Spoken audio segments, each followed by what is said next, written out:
Hamas نے اسرائیل پر جنگ بندی معاہدے کی خلاف ورزی کا الزام لگاتے ہوئے 15 فروری کو قیدیوں کی مجوزہ رہائی مؤخر کر دی۔ حماس نے بیان میں کہا ہے کہ عمل اس وقت تک معطل رہے گا جب تک کہ اسرائیل ذمہ داریوں کو پورا نہیں کرتا۔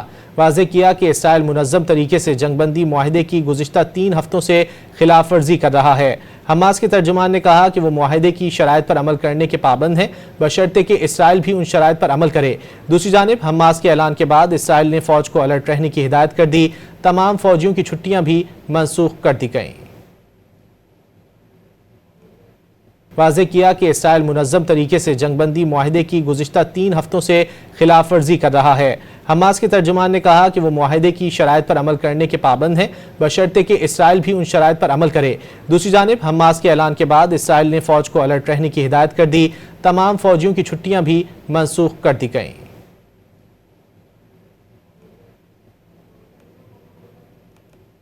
واضح کیا کہ اسرائیل منظم طریقے سے جنگ بندی معاہدے کی گزشتہ 3 ہفتوں سے خلاف ورزی کر رہا ہے۔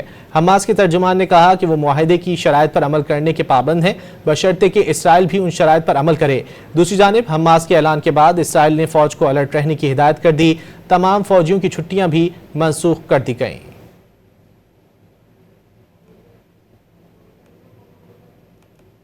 واضح کیا کہ اسرائیل منظم طریقے سے جنگ بندی معاہدے کی گزشتہ 3 ہفتوں سے خلاف ورزی کر رہا ہے۔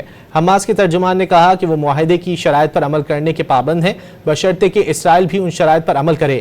دوسری جانب حماس کے اعلان کے بعد اسرائیل نے فوج کو الرٹ رہنے کی ہدایت کر دی۔ تمام فوجیوں کی چھٹیاں بھی منسوخ کر دی گئیں۔